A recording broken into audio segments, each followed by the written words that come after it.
Revenge with Karen. You code, I'll talk. That's the deal. That's what Brent said with his Invisalign smile and breath that smelled like organic kale farts as he breezed past my desk, straight into another meeting he didn't prepare for, full of people who thought he was God's gift to Agile. I was halfway through debugging a memory leak that had been silently eating CPU like a raccoon in a Cracker Barrel dumpster. But sure, he talks.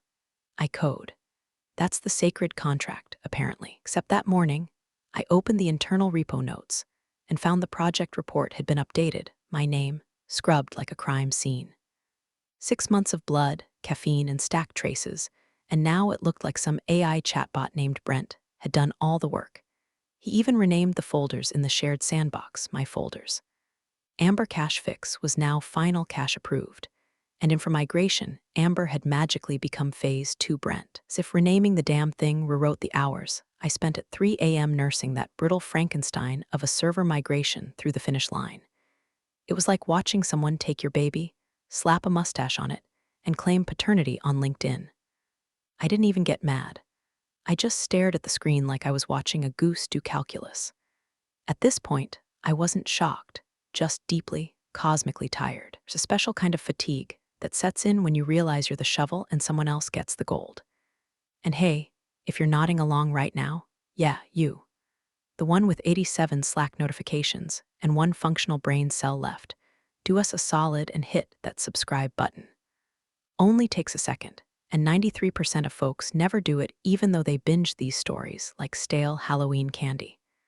Toss us a like too. It helps the algorithm overlords and keeps our team from crying into lukewarm conference coffee. Appreciate ya. Back to Brent.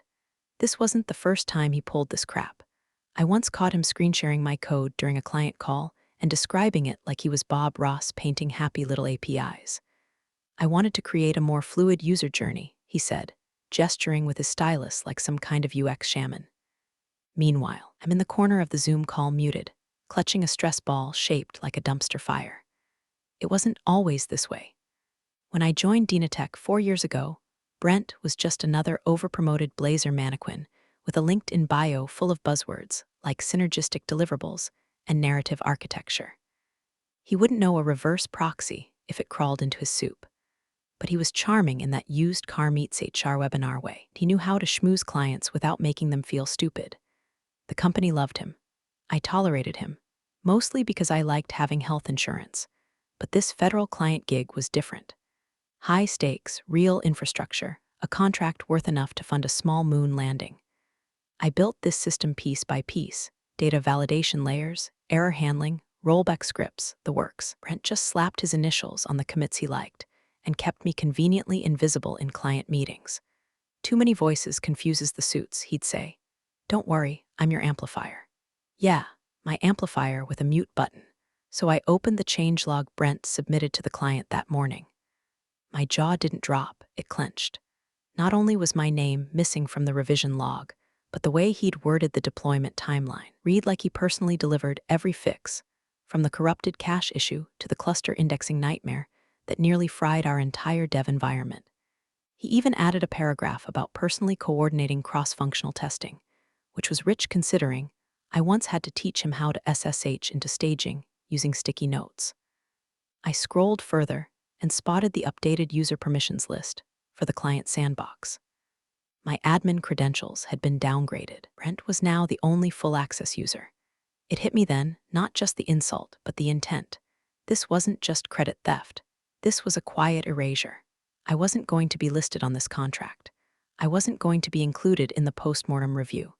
If this project went well, he'd walk away with a bullet point for his resume and a bonus big enough to pay off his second wife's yoga retreat debt. And me? I'd be Amber from Dev, the ghost in the machine. That's when I stopped coding. I started documenting. The email came through at 8:16 a.m. on a Tuesday, subject line, updated client call schedule efficiency streamlined. I clicked it out of habit, already sipping my 4th reheated cup of office-brewed battery acid. My name wasn't on the invite list, again. I hit reply all and hovered my mouse over the keyboard. Thought about typing something neutral, looks like I'm not included, or should I still join? Stopped. This wasn't a mistake. Brent didn't do mistakes. He did moves. This was a move. the same kind he pulled on Lexi from QA 6 months ago, when he gradually eased her out of testing sinks until her Jira access vanished like a magician's assistant. She ended up in internal mobility hell, filing for lateral transfers like she was speed dating with empty cubicles. So I just sat back and watched. That afternoon, heard him 2 cubes over rehearsing his strategic alignment narrative for the call. He kept saying we realized, and I pivoted, which was hilarious, considering the pivot he was talking about was my sleepless weekend, rewriting the auth flow after his performance boost idea crashed the client's login endpoint like a drunk guy on a unicycle. By isolating the session token refresh logic, Brent said, loud enough for God and the janitor to hear, achieved persistent continuity and enhanced load equilibrium.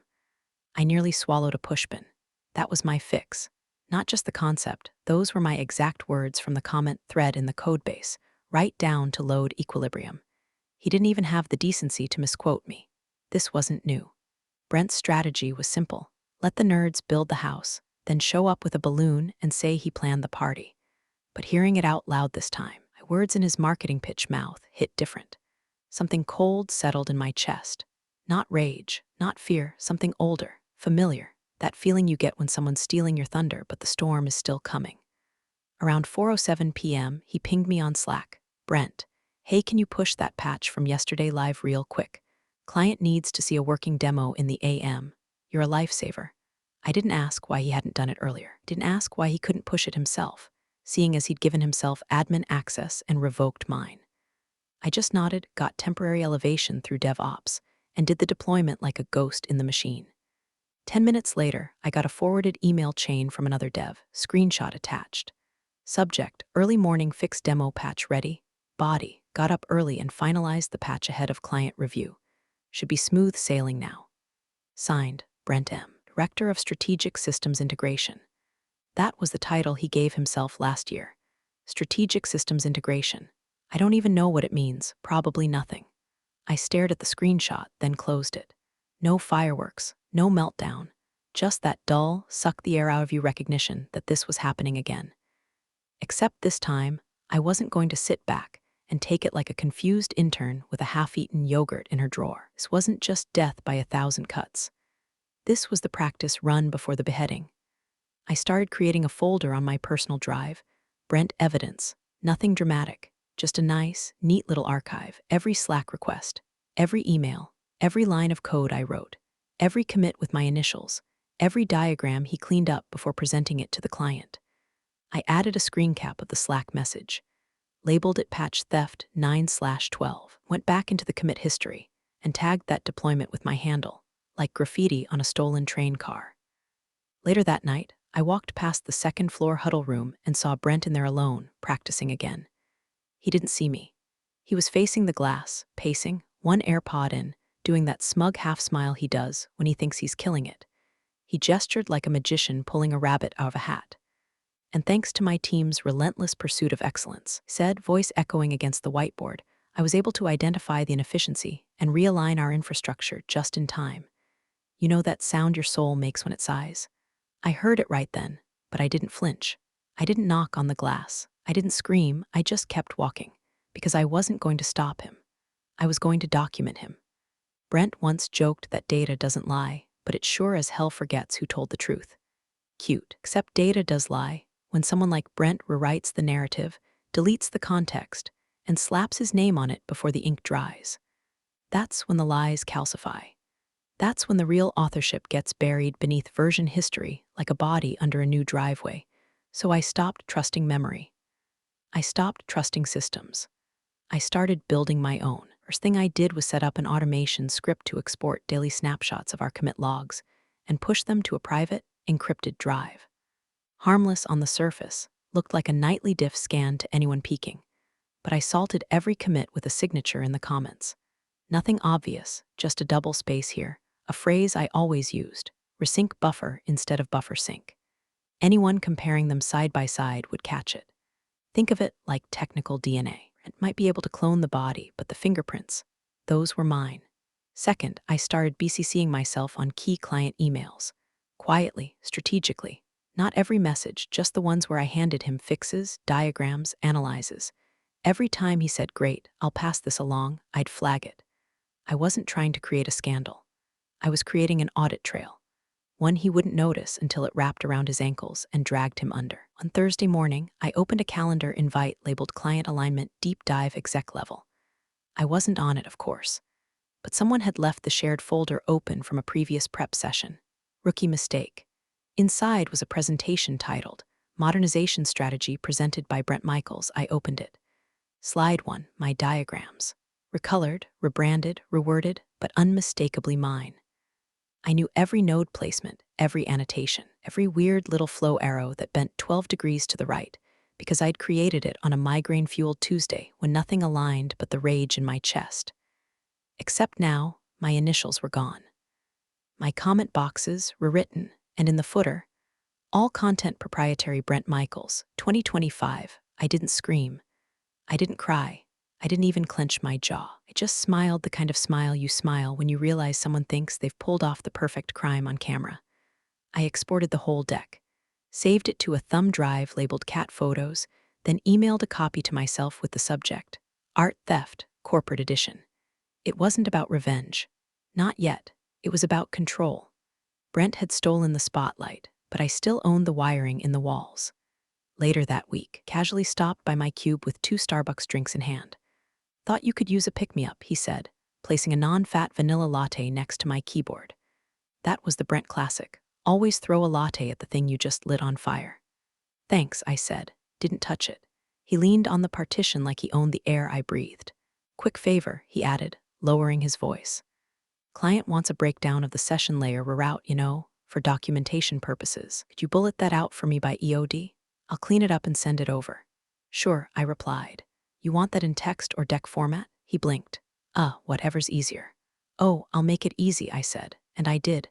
I sent the bullet points in an email titled Amber's Session Layer Patch Requested Breakdown. BCC'd myself, then marked the file metadata with my initials embedded in the doc properties, visible only if you dig. Around 6 p.m. that night, I lingered a bit longer in the office. Everyone else had cleared out for happy hour or hot yoga, or whatever the hell normal people did after work. I walked past Brent's glass-walled office. The light was on, blinds half drawn, and there he was, leaning back in his Herman Miller chair, grinning at his laptop like he'd just invented the firewall. On his second monitor, my bullet points. He was editing them, pasting them into a deck. Could see the new title slide from the hallway, Strategic Optimization. Brent Michaels, there was a quote on the bottom in italicized text. "Innovation begins with ownership." I snorted so hard I nearly dislodged a filling. I left without saying a word. Back at home, I synced my backup files and cross-referenced timestamps. Labeled the folder Evidence Phase 2. I didn't have a plan yet, but I had receipts. And soon, he'd have no place to hide. HR check-in hit my inbox like a polite slap. Subject: Quick Sync Career Pathing Touchpoint from Erica B. People Partner, no CC, no context. Just a 15-minute slot dropped neatly between back-to-back deployment testing and the client sync. I clicked it open and already knew what was coming. Brent had laid the bricks for this 2 weeks ago with his new favorite buzz phrase, optimizing team trajectories. Translation: he was planting the flag before anyone asked who built the hill. Erica logged on 3 minutes late and opened with that brittle HR chirp, "So Amber, just wanted to have an informal chat about growth. Brent mentioned you're doing really solid work." "Solid," I repeated, staring straight into my webcam. "That's nice." "Yeah," she said, smiling too wide, like she was trying to sell me a memory foam mattress at a funeral. "He said you're super dependable. Get things done. But he also said he doesn't quite see a leadership path for you at this time." I didn't flinch.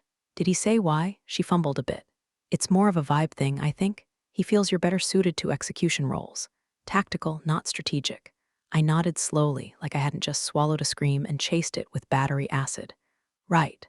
Because strategy means making decks out of other people's work." She blinked, clearly not prepared for that. I think he just means you're not very visible." "Funny," I said. "I'm invisible and irreplaceable. You'd think that would cancel itself out." The next day, Brent brought cupcakes. "Chocolate with blue and white frosting, Dynatek colors," he said, passing them around like communion. "Just wanted to celebrate the project milestones. Couldn't have done it without my killer team." He clapped Jason from QA on the back. "Our bug hunter." Fist bumped Elise from UX. pixel-perfect queen. Even gave Kyle, the junior backend guy, a shout-out for stepping up on that auth-flow challenge.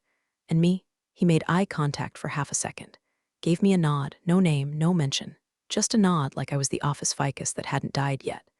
I bit into the cupcake anyway. It was dry, overmixed, like everything Brent touched, flashy, empty, and one more thing for someone else to clean up.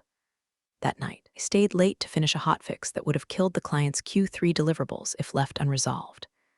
I didn't log it under the standard tag. Instead, I used a new naming convention I'd embedded in the repo, subtle, encoded mine. Every time Brent tried to claim it later, he'd be tripping over digital breadcrumbs that spelled my name.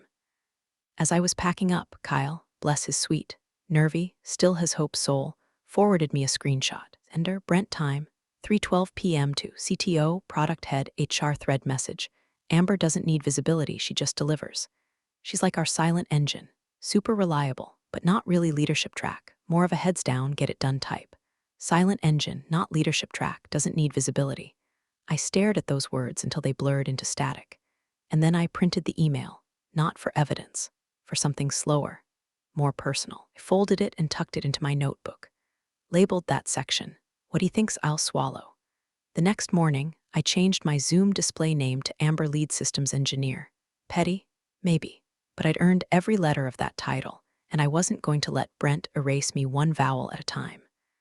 At the following team stand-up, he said we were getting close to handoff, that he was prepping final decks for client review, that we should all be proud of what we've accomplished. I raised my hand. Will you be including code authorship details in the deck? Brent blinked. That's not really standard. High level only, I smiled, just asking because we have traceability requirements, especially for federal deployments. Silence. Kyle looked up. Elise blinked. Brent chuckled, forced. Right? Well, I'll make sure that's covered. He wouldn't. I knew he wouldn't. But now it was on record that I'd asked. That's the thing about invisibility. Once you name it, it's no longer yours to carry alone. Brent could keep his cupcakes. I was building a case. The final client review invite hit my inbox like a dead bird through a clean window. Subject, Dynatek/Fed client Q4 project closure, review plus handoff date. Thursday, 2:00 p.m. EST host. Brent Michaels attendees. Brent, client PM, lead Fed tech, procurement rep. One name I'd never seen before. EAC external audit consultant. Do contractual review, no title. No initials. Just a bland, bureaucratic moniker that smelled like red tape and blood in the water. I stared at it for a long time. Then I did what I always do when things feel off. I made tea I wouldn't drink and sat in silence until the hum of the fluorescent lights matched my heartbeat. Brent showed up at my desk half an hour later with a grin so slick you could fry eggs on it. Hey, just wanted to give you a heads up about the client wrap-up, he said, standing too close, hands clasped like a prayer. I'll be leading the call. Full walkthrough, procurement sign-off, postmortem, the whole shebang. I raised an eyebrow. Am I not joining? Oh, you'll be on, he said quickly, like I'd offended him. Just, on mute. Just in case I need backup. Go faster that way, faster. He smiled like a man who's never met a boundary he couldn't trample in loafers. You know how it is. Too many voices, client gets confused. You're my safety net, Amber. Just sit tight and look sharp. That's when I knew he didn't want backup. He wanted silence. Got it, I said, nodding like a bobblehead in purgatory. I'll be there. He patted the edge of my desk like I was a beagle who just agreed not to chew the sofa. He walked off, already typing something smug into his phone. I didn't scream. I didn't throw my monitor through the window or key his stupid Volvo. I just turned slowly back to my screen and opened the folder. Evidence phase 3, this was it. I started dragging files in like sandbags before a flood. Git logs, email threads, screenshot comparisons of Brent's decks with metadata showing my creation timestamps. One by one, I lined them up in a backup folder on a spare encrypted USB drive, just in case my laptop mysteriously glitched mid-call. I even had a Slack thread from last month, where Brent asked me to whip up that DB failover patch quick so I can run it before the weekend. Timestamped. Archived. He never touched the code. Just dropped the word failover into his next meeting like it was a garnish. By the time the clock hit 1:52 p.m., I had 5 windows open, 1 cup of untouched tea, and a Google Doc titled Just in Case Project Authorship Notes. At 1:57, Brent messaged me. Brent, remember muted. I'll ping you if I need anything. Should be a breeze. Smiling face with smiling eyes, I didn't respond. I just clicked the Zoom link, camera off, mic muted, and sat there like a ghost in the attic. The waiting room loaded slow. Client PM joined first, all business, eyes scanning a second screen. Then procurement, looking bored. Then lead Fed tech, eyebrows already raised. And then external audit consultant, no camera, just initials. No background noise, just presence. Brent popped in last, all smiles and cufflinks. Hey everyone, really excited to walk through what's been a fantastic 6-month sprint. Huge kudos to the Dynatek team. We've been aligned, agile, and forward-thinking. I tuned him out. Watched the EAC square like it might blink. But nothing, just quiet. Then he pulled up his screen. Opened the deck. Title slide, Fed Client Q4 Wrap-Up presented by Brent Michaels, Director of Strategic Systems Integration. Here we go. He launched into his usual parade of buzzwords: resilience, modularity, redundancy, velocity, whatever the hell sounded like tech but smelled like marketing. He clicked through slides, rating the work I'd bled over like he was reciting scripture. This was a key win, he said, landing on my architecture diagram, now bleached of attribution. We were able to pivot midstream when the initial load balancer configuration proved inadequate. I identified an opportunity to restructure the service mesh, and excuse me, a voice interrupted. It wasn't me, it was EAC, male, calm, precise. Before we go further, could you open the deployment log viewer? You need to verify authorship trail for sign-off. Brent blinked, thrown just a fraction. Oh, sure, of course. We're all about transparency. He clicked, pulled up the interface, started scrolling, and there it was, line after line. Amberell at Dynatek's, Amberell at Dynatek's, Amberell at Dynatek's on every critical push, on every patch, every hotfix, every structural commit. Brent cleared his throat. Ah, yes, Amber's part of the support team. She's very dependable. Support team? The EAC asked, still calm. She appears to be the sole deployer for all tracked production events since Phase 1. Brent laughed too loud. Well, you know how collaborative workflows can look. She executes. I oversee strategy. It's all very integrated. Nobody responded. The cursor hovered over the log screen. I sat, unmoving, the tension crawling up my spine like a centipede made of spite. The EAC spoke again. Need clarification on her role. Brent smiled. But for the first time that day, his eyes didn't. The cursor blinked in the top right corner of the deployment dashboard like it was sweating. Brent's mouse hesitated mid-scroll as if it could sense the noose tightening. The screen was shared, the whole client team watching. On one side, you had Brent, slick, chirpy, still pretending this was just another client victory lap. On the other side, procurement with their poker faces, federal tech lead looking like he was already drafting a new RFP in his head, and the external audit consultant, silent, still off camera, speaking only when it hurt. I'll need clarification on her role, the auditor had said. Brent chuckled, that tight, nasal laugh he used when trying to pretend he was in on the joke he didn't understand. Oh, yeah, of course, he said, clicking into the deployment log like it was a formality. Happy to show full transparency. System's really robust. Then the log loaded, and so did my name. Amberell at Dynatek's, Amberell at Dynatek's, Amberell at Dynatek's, timestamps, commit IDs, deployment notes. There it was, every patch, every critical deploy, every major push to production. From day one to the current handoff build, the name on every action wasn't his. It was mine. Silence, not the casual kind. The tight, bloodless kind where you can actually hear someone's throat click when they swallow. Brent leaned forward in his chair and squinted at his own screen like it had betrayed him. That's Amber, he said, dragging the words out like they were caught in molasses. She was part of the team, you know, hands-on, detail-oriented. I supervised the strategic scope. Still no one said anything. The Fed tech guy narrowed his eyes. Amber handled the deployments, all of them. Brent's smile twitched. Well, I mean, yes, but under my guidance. I was directing technical architecture and overall vision. She's very good at executing. The auditor didn't speak yet. He just clicked something on his end. My camera lit up my name, now visible in the participant list. I stayed muted, watched, breathed through my nose. Brent fidgeted. I looped her in when I needed extra hands. She's, a good implementer. Good implementer, Fed tech muttered, not looking at him. Brent caught it. I mean, she's the engine, right? I'm the driver. Interesting metaphor, the auditor said flatly. Brent tried to salvage it. What I mean is, she's incredibly reliable. I trust her to run with my direction. You trust her? The procurement rep finally asked, her voice so dry it crackled. Because the logs don't show collaboration. They show ownership. Brent's voice wavered. Well, ownership's a strong word. I mean, I structured the backlog. I triaged tasks. She executed. We had alignment. The auditor spoke again. Calm, precise. Can you show where your credentials appear in the production environment? Brent blinked. My credentials? Yes, the auditor replied. You've described yourself as lead on strategic deployment.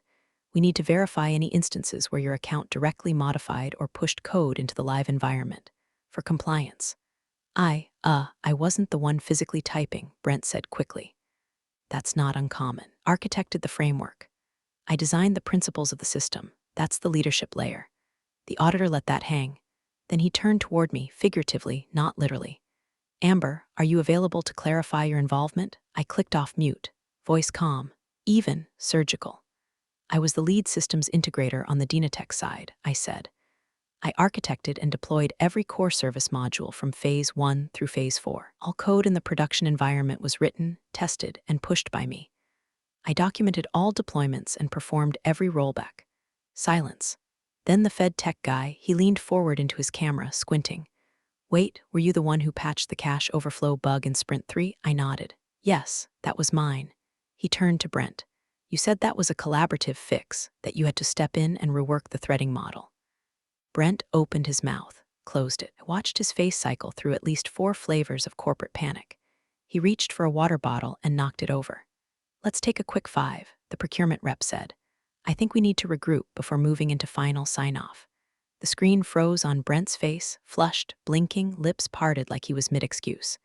Then Zoom dumped us into the waiting room. No one said my name, but they didn't have to. It was already all over the logs. 5 minutes later, we were all let back into the Zoom call.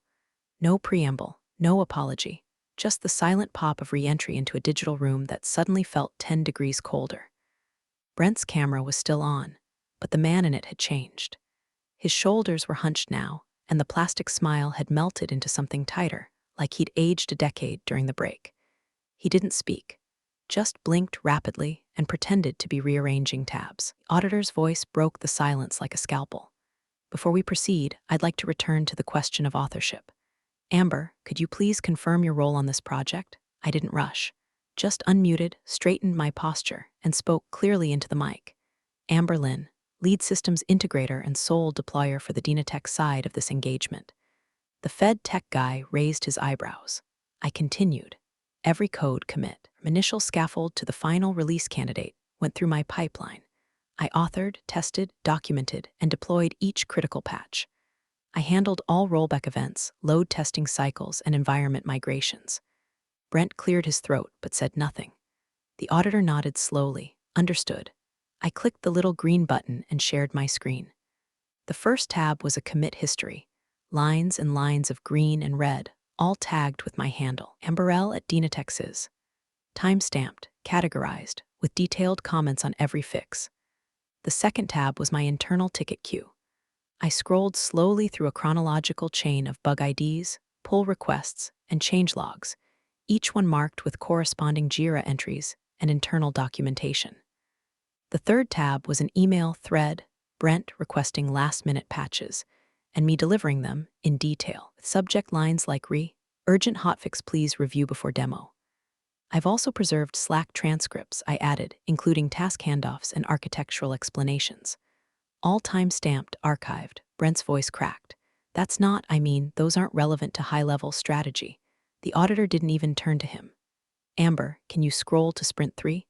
I'd like to see the cache fix mentioned earlier. I did. There it was. A 4-hour commit block labeled Cache Overflow Resolution Recursive Index Refactor plus Thread Protection. Full notes, annotated with observed client-side failures and solution trees. I'd even uploaded a Loom video walking through the logic chain for QA training.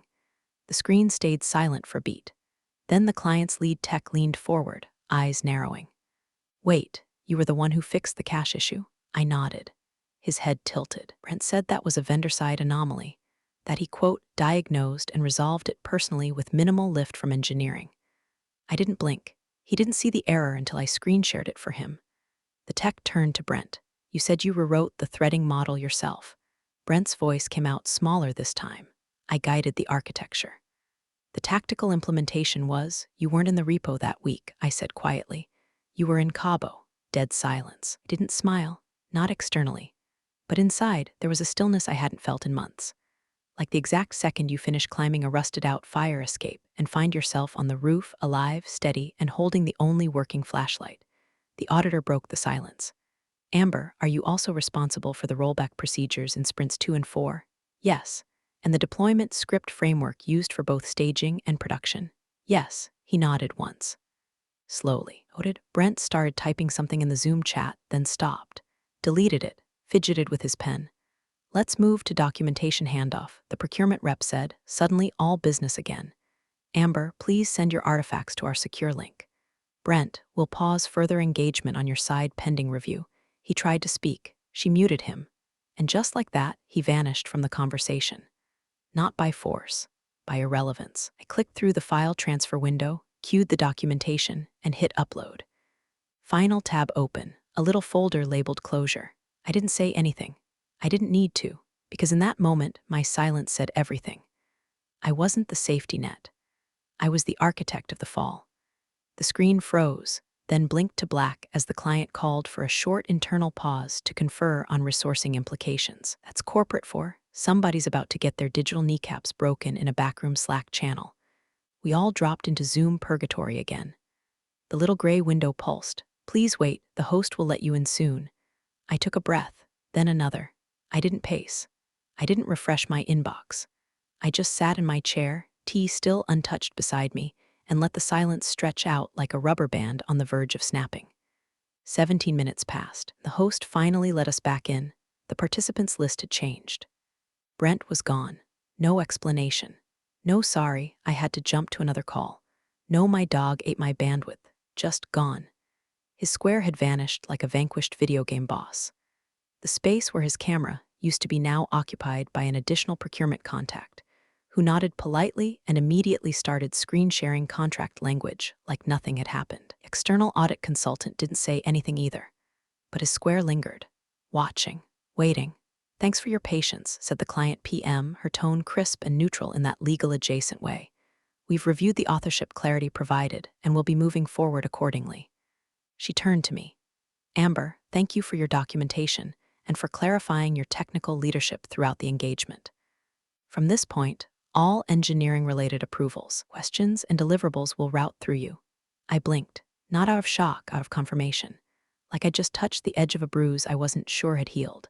I'll coordinate final doc transfers this evening, I said, voice steady. Appreciated, she replied. We'll also be revising the post-project contact matrix. Please expect a request for direct access credentials to the remaining staging assets. Translation. Brent's keys don't work here anymore. Fed tech guy smirked. Guess we finally found our North Star. I gave him a nod, nothing dramatic, just a quiet acknowledgement between builders. No one said the word fired. No one used the phrase under review. But every shift in tone, every new line item made it clear. Brent's reign of slick talking, credit stealing, copy-paste con artistry had ended right there on the call, not with a bang, but with a shared folder invite going to someone else's inbox. As the meeting wrapped, I stayed on just long enough to confirm the final action items. I didn't rush off. I didn't log out with flair. I just sat, watching the last tiles disappear until it was only me and the empty digital silence of the post-battlefield. Then a message pinged. Slack DM Daniel M. Senior Systems Advisor, Fed Client, you're a damn surgeon. We'll talk Monday. I stared at it for a moment, then typed back, looking forward to it. I leaned back in my chair. The office around me was empty. Nobody clapped. No confetti fell from the ceiling. No HR rep wandered in with a golden trophy or a fake apology. But for the first time in 6 months, I felt gravity shift. Not a celebration, not a parade. Just a door that had finally closed behind me, and another one cracking open ahead. Monday arrived with all the ceremony of a dentist appointment. Gray sky, inbox full, microwave oatmeal congealing on my desk. I didn't expect fireworks, didn't need them. But then, nestled between automated Jira alerts and a calendar invite for the monthly security webinar I never attended, I saw the subject line. Subject, Contract Addendum Fed Client/Dynatek Solutions Attachment. Amendment 14, a technical authority PDF. My pulse didn't spike. I didn't gasp or spin in my chair. I just opened it, read it once, let the sentence settle into my bones. Effective immediately, Amber Lynn is designated Technical Authority of Record for all engineering matters under Phase 1-4 of the Dynatek Solutions contract with Fed client. It was signed, stamped, official, with a digital copy sent to Brent's supervisor, the procurement liaison, and a new HR contact I didn't recognize. Kind of names that only appear when a company's about to turn over stone and doesn't like what might crawl out. I scrolled to the next section. Former Director of Strategic Systems Integration, reassigned pending internal review. Brent wasn't even mentioned by name. Just a title, reduced to a line item. I pictured him sitting in one of those glass huddle rooms with no outlets, being handed a printed packet full of bullet points and polite consequences. Wondered if he'd be stupid enough to argue, to say I misunderstood the nature of his leadership role, to claim he inspired the work I produced. But this wasn't about inspiration. This was about receipts, and mine were fireproof. At 9:11 a.m., an internal ticket was opened by Legal, IP Attribution Inquiry Project Delta/Amber. Please provide all documentation regarding technical authorship claims. I didn't respond immediately. Let them wait. Let them wonder. Instead, I opened our shared drive, navigated to the folder Brent had lovingly titled Strategy Final Client Docs Master Copy. He'd locked it down weeks ago, permissions restricted, metadata scrubbed. But not from me, not anymore. I selected the folder. Right-clicked, delete. The system asked, "Are you sure you want to permanently remove this folder?" I clicked yes without blinking. Then I navigated to Slack. Brent's name was still in the directory, but his status read away last active 3 days ago. I hovered over it for a second, then closed the window. I didn't need to see him flail. I didn't need the apology he'd never give. I didn't even need the public spectacle. What I needed was already mine. Control, not credit, not applause, not even revenge, just autonomy. The freedom to build without being buried. The right to be seen without screaming. The power to say that was mine and not have anyone argue. I shut my laptop slowly, looked around the empty office. The fluorescent lights buzzed overhead, stale and unchanging. But the air felt different now. Clean. I reached for the mouse one more time. Opened Slack.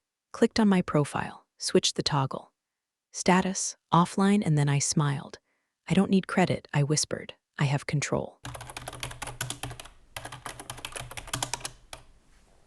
Thanks for joining the fun, you office survivors.